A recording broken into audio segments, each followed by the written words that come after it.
मानवेंद्र जी, स्वागत है आपका। वर्तमान में जो हालात है, जो खासकर लद्दाख बॉर्डर पे चीन की जो नापाक हरकतें लगातार बढ़ती जा रही है, भारत सरकार किस तरह का जवाब दे रही है? क्या मतलब स्थितियाँ बन रही है वहाँ पर? स्थिति बहुत गंभीर है और मैं समझता हूँ कि 67 में जो एक बार भिड़ंत हुई थी 62 की लड़ाई के बाद, उसके बाद ये सबसे गंभीर मोबिलाइजेशन है। अब चीन, मेरी समझ में, जो मुझे जानकारी है उस एरिया की, मेरी समझ में चीन ने अपने देश में प्रवेश करा है, अपने बॉर्डर में प्रवेश करा है, इसलिए हमने मोबिलाइज़ करा। कितना प्रवेश करा है वो क्षेत्रफल वही एग्जैक्ट तो मैं बता नहीं सकता क्योंकि मैं वहाँ गया नहीं हूँ, लेकिन वहीं के नागरिक बताते हैं कि किस एरिया में 3 किलोमीटर है, कोई ज़्यादा है, कहीं कम है, परंतु प्रवेश है, इसलिए अपना मोबिलाइजेशन है। इसकी जानकारी पहले तो भारत सरकार अपने देश के साथ शेयर करे, अपने नागरिकों को विश्वास में ले कि ये इतना गंभीर विषय है क्योंकि चीन ने प्रवेश करा है। उसके बाद मोबिलाइज़ तो कर लिया है और चीन ने और एक्स्ट्रा मोबिलाइज़ कर लिया, और जिस प्रकार चीन ने मोबिलाइज़ करा है, मैं जानता हूँ, मुझे भ्रम है कि जो मटेरियल उनके साथ वो जो लाए हैं, चाहे टैंक हो, चाहे आर्मर्ड कैरियर हो, वो परमानेंट इंस्टॉलेशन बनाने की तैयारी में है। अब एक बार घुसपैठ हो गया, प्रवेश हो गए अपने देश में और परमानेंट इंस्टॉलेशंस उनके साथ पीछे हैं, तो मुझे लगता है कि ये मामला और अति गंभीर होगा। देश को विश्वास में लेना चाहिए कि ये हालात हैं और इसको टैकल करने के लिए सेना तो मोबिलाइज हो गई है, परंतु डिप्लोमेटिक वार्ता करें और उच्च लेवल पर करें, क्योंकि चीन की जो सेना है वो अपनी सेना जैसे नहीं है। चीन की सेना उनकी पार्टी से जुड़ी हुई है और डायरेक्ट ये मोबिलाइजेशन जो चीन ने करा है वो बीजिंग के जो उनके जो प्रेसिडेंट हैं, ये भी उनकी नॉलेज में पूरा है और उन्हीं से प्रधानमंत्री नरेंद्र मोदी लगातार मिलते हैं इतने वर्षों से, तो उन्हीं से डायरेक्ट बात करें, तब जाकर ये मामला सुलटेगा। आपको क्या लगता है, राजनाथ सिंह जी करके बातचीत से मुद्दा हल सकता है? तो क्या लगता है, बातचीत से करनी चाहिए या कोई और तरीके से, कूटनीतिक तरीके से इसको हल करना चाहिए? नहीं, बातचीत तो करनी चाहिए, ज़रूर बातचीत। मैं नहीं समझता कि कोई युद्ध करने की आवश्यकता है। जब बातचीत से काम हो जाए, बातचीत हमेशा करनी चाहिए, हर पड़ोसी से करनी चाहिए जब कुछ विवाद हो, परंतु राजनाथ सिंह के लेवल की बात नहीं है, ये ऊपर लेवल की बात है। प्रधानमंत्री स्वयं हर छठे महीने चीन के साथ वार्ता करते आए हैं, बैठक करते आए हैं। अभी पिछले वर्ष महाबलीपुरम में बैठक हुई थी दोनों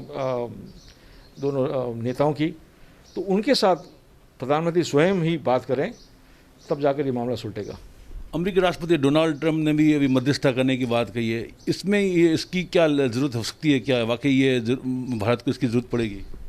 नहीं, अगर आपकी वार्ता हो रही है तो किसी की मध्यस्थता की आवश्यकता नहीं है, परंतु ट्रंप ने स्टेटमेंट दिया है कि उन्होंने स्टेटमेंट ये भी दिया कि उन्होंने भारत से बात करी है चीन के बारे में, और भारत कह रहा हमारे साथ बात नहीं हुई। इसलिए मैं कहता हूँ ना कि हमें जो भी सूचना मिल रही है वो बाहर से मिल रही है, विदेशी देशों से मिल रही है, विदेशी न्यूज़ नेटवर्क से मिल रही है, जबकि यहाँ से मिलनी चाहिए, देश से मिलनी चाहिए, देश के राज से मिलनी चाहिए, और राज को अपने नागरिकों को विश्वास में लेना चाहिए कि ये बात है और ये हम आगे ये कदम उठाएंगे। अभी तो अगर स्थितियाँ बनती है, सपोज युद्ध की स्थितियाँ बनती है, तो भारत कितना उसका मतलब सक्षम है? भारत के पास जो साजो सामान की तैयारी है वो चीन के मुकाबले कितनी क्या हो सकती है? क्या बेहतर हम लोग उनका जवाब दे सकते हैं? देखिए, ये तो अभी तुलना तो हम कर भी नहीं सकते। हकीकत बात ये है, अभी वर्तमान में जो चीन का जो बजट पेश हुआ है, उसमें उन्होंने रक्षा बजट को लगभग 6.5% के ऊपर से जीडीपी के परसेंट से बढ़ाया है, और उन्होंने मंदी का समय है, पूरे विश्व में मंदी है, चीन में बहुत मंदी है, हमारे से जैसी मंदी है। उन्होंने रक्षा बजट बढ़ाया है 6.5% से ऊपर, और कटौती करी है, जैसे इंफ्रास्ट्रक्चर में कटौती करी है, कई ऐसे वेलफेयर प्रोजेक्ट हैं उन्होंने कटौती करी है, लेकिन रक्षा में उन्होंने कटौती नहीं करी। और हम यहाँ बात कर रहे हैं कि जो शॉर्ट सर्विस कमीशन है उसको ख़त्म किया जाए, 3 साल की सर्विस की जाए तो आगे जाकर उसको आर्मी में रखेंगे नहीं। हम कटौती की बात कर रहे हैं, बजट सेविंग की बात कर रहे हैं रक्षा में, और जबकि चीन बढ़ा रहा है बजट। तो ये आप इस बात पर हमें चर्चा भी नहीं करनी चाहिए, क्योंकि ये बात युद्ध की बात नहीं है। हमें तो विश्वास से लेकर और वार्ता से लेकर इसको सुलटाना चाहिए, देश को तो विश्वास में लेना चाहिए ना।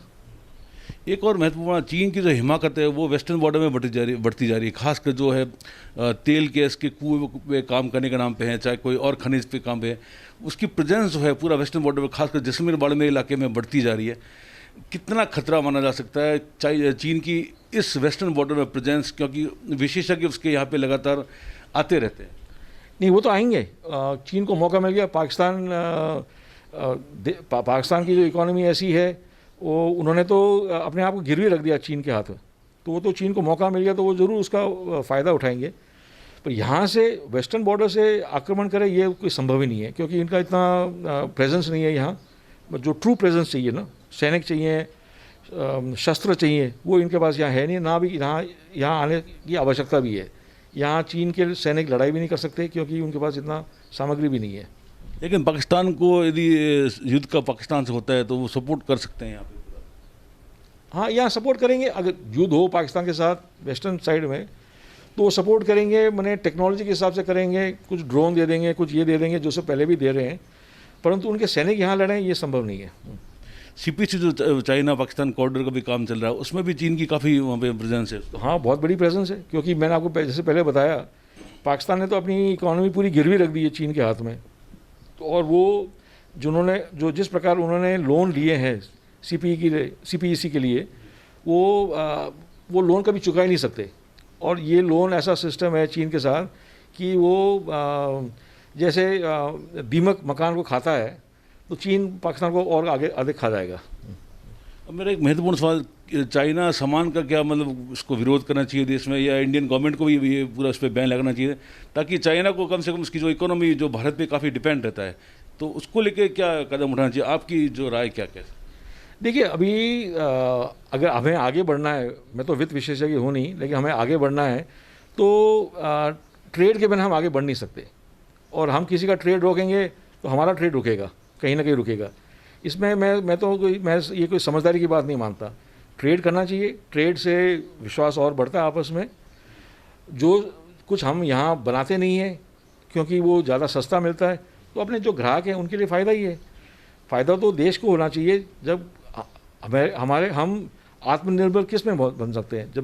जब अपना ढांचा ही ऐसा हो गया है, तो आत्मनिर्भर होंगे जब आत्मविश्वास होगा, और विश्वास सरकार जब लाएगी देश में, तो आगे विश्वास बढ़ेगा। अब जो चाइना बॉर्डर के बारे में जो उन्होंने बोला है कि हर तरह से जो भारत सरकार जो है वो पूरी तरह, हालांकि मुस्तैद है, हर तरह से जवाब दे सकती है, लेकिन देश को भी इसके बारे में गुड फेथ में लेना चाहिए। उनको हर तरह से चीज़ शेयर करनी चाहिए, जो वर्तमान जो हालात है, भारत सरकार किस तरह इस चुनौती से निपट रही है। विमल भाटिया, जैसलमेर, राजस्थान तक के लिए।